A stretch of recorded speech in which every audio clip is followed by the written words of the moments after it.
Hello, dear community. We are going to start a little bit early today because the park that I'm at closes at 7. So I'll be searching for a place to park the van and sleep tonight, probably Walmart. And that should take a little bit of time. So I want to get done before it gets too dark. Also, since we're starting early, I want to introduce you to Upeka, our newest Sangha member of the Great Aspiration in the Mobile Monastery. She is quite a lot of work. Say hello, Upeka. Say hello to the Sangha. That's her fussy cry. So she's leash trained and she's out here. She's got a little bit of energy, so we'll see if we can get into the Dhamma and focus on Dhamma. What do you think about that, Upeka? Go play. Go play with the squirrels. Okay, let me fix your leash first. Come here.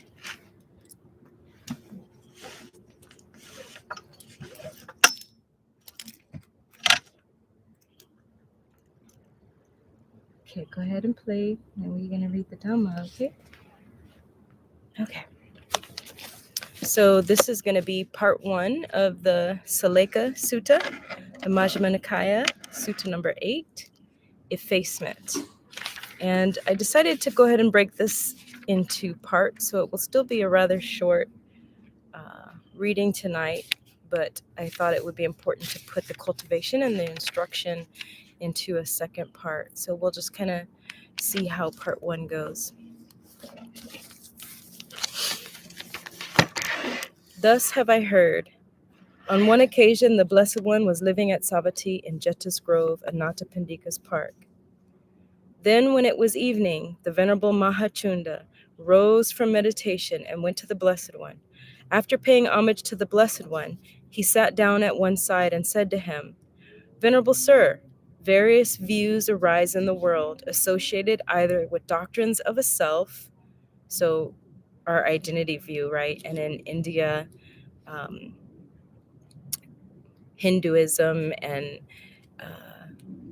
the basically Brahman and Atman views of the world. And, is there a world of infinity or is it finite and such? This is what these types of views that even the bhikkhus had, because a lot of them were longtime teachers and self-studiers in the Vedas, right? About the world. Now does the abandoning and relinquishing of those views come about in a bhikkhu who is attending or cultivating only to the beginning of his meditative training? So in the early states, only up into stream entry, right?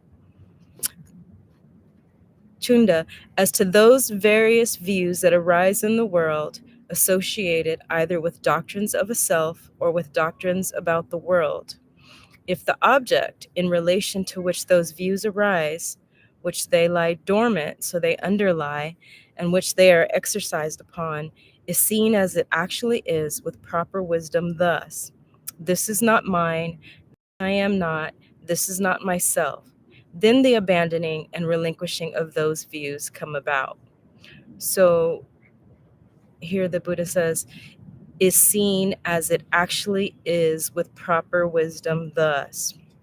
Right? So with knowledge and vision, seeing the reality, seeing the suchness, seeing the I as not the self, or no clinging and attachment onto the views or to that self-identity that was practiced, right?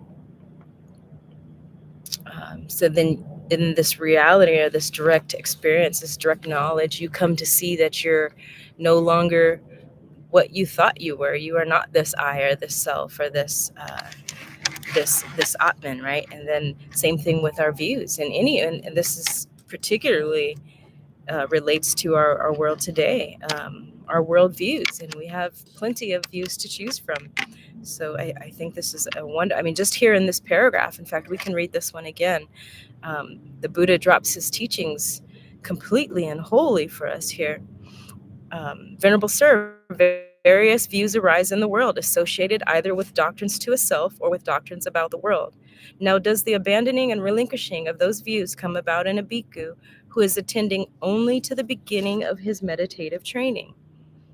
Chunda, as to those various views that arise in the world, associated either with doctrines of a self or with doctrines about the world, if the object in relation to which those views arise, which they underlie, and which they are exercised upon, is seen as it actually is with proper wisdom thus: this is not mine, this I am not, this is not myself, then the abandoning and relinquishing of those views come about. And here, this is a venerable disciple of the um, Buddha, right, and cousin of Venerable Sariputra. But he's asking because he sees a lot of the young bhikkhus who still have this view, this identity view, or this view of the world, but may think that in their early stages of meditation practice that they have uprooted these defilements, which is only a temporary or a conditioned state of mind where we temporarily have this peace and joy, and it feels like the defilements start to fall away, and then we come back and we have these anger or this greed or still this attachment and clinging to sensual desires, and we see that those are still with us. So the practice is not only about the spirituality practice but also putting it into practice, and the Buddha will get into sharing that with us and how to do that, which we will come back to in part 2. The 8 attainments. So the Buddha starts talking about the form and the formless jhanas, and he says that these are not enough. These are not enough to eradicate completely these defilements, effacement. So often they say rubbing out, or the rubbing out of the self, which is the identity view, are wrong views. And the effacement is also the defilements. So taking out the defilements and also the wrong view. And by doing the effacement in the way that the Noble One teach us, this leads to wisdom and awakening. And the Buddha goes on to tell us this is not the discipline that the Noble One teaches, because the jhanas were well practiced in India even before the time of the Buddha. So a lot of the ascetics, even the teacher Alara Kalama, had already practiced this meditative attainment where you can have great meditation practice, or you feel like you have these really high attainments, but they are in the meditative state. So a sort of a samadhi, but it's not a complete samadhi. So let's get into here where the Buddha tells us about the 8 attainments. It is possible here, Chunda, that quite secluded from sensual pleasures, secluded from unwholesome states, some bhikkhu enters upon and abides in the first jhana, which is accompanied by applied and sustained thought, with rapture and pleasure born of seclusion. So vitaka vichara. He might think thus: I am abiding in effacement. But it is not these attainments that are called effacement in the Noble One's discipline. These are called pleasant abidings, here and now, in the Noble One's discipline. So they don't lead to the abandoning and the relinquishment of all of the defilements. It is possible here that with the stilling of applied and sustained thought, some bhikkhu enters upon and abides in the second jhana, which has self-confidence and singleness of mind without applied and sustained thought. With rapture and pleasure born of concentration, he might think thus: I am abiding in effacement. But these are called pleasant abidings, here and now, in the Noble One's discipline. So it's a sort of a meditation practice where we are able to suppress the defilements or suppress our ways of thinking, so the mind can get really peaceful and really still, and it feels like there's not that view or that the self is falling away, but it isn't truly and directly experienced all the way through. More of a threshold or an entry into. Um, it's again a conditioned mind state.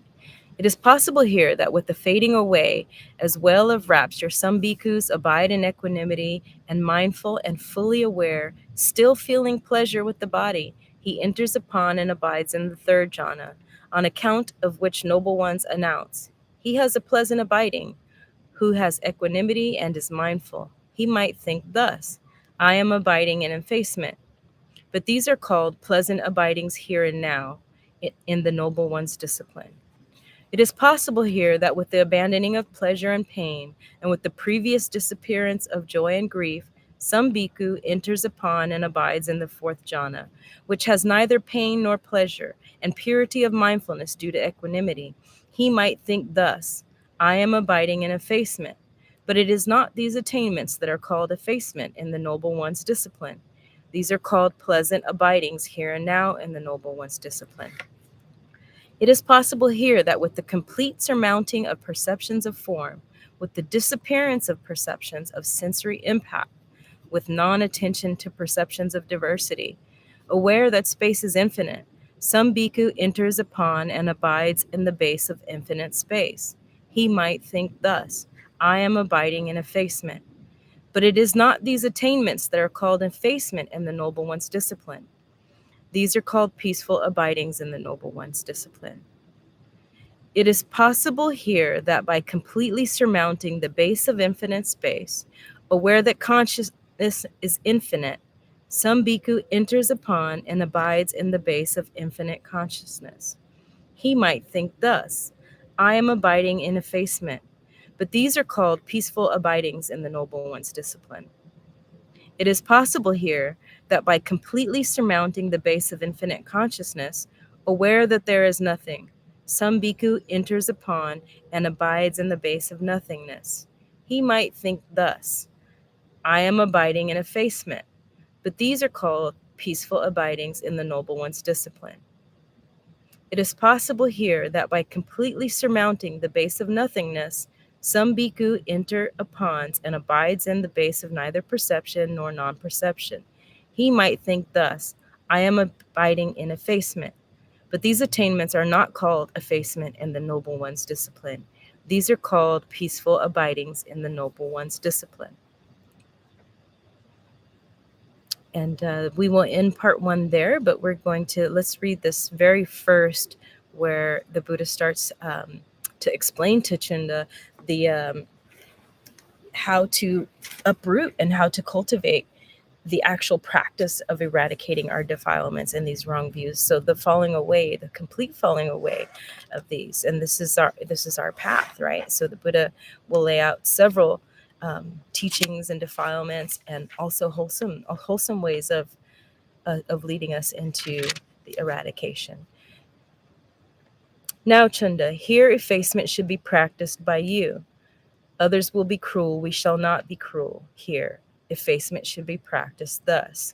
And then he goes into the instructions and the cultivation, which they break into effacement, inclination of mind, avoidance, the way leading upwards, the way of extinguishing, and then the conclusion. So we will pick back up on page 125 in the Majjhima Nikaya, number 8, the Sallekha Sutta, effacement, tomorrow evening. Thank you for tuning in, dear community. So appreciative of you and this opportunity to serve our community, and the learning and the growth that I am receiving is tremendous, and the practice and the study is one that I am very grateful for, that I have the opportunity to practice and study. So thank you so much for your support, dear community. Sister Clear Grace, bowing out.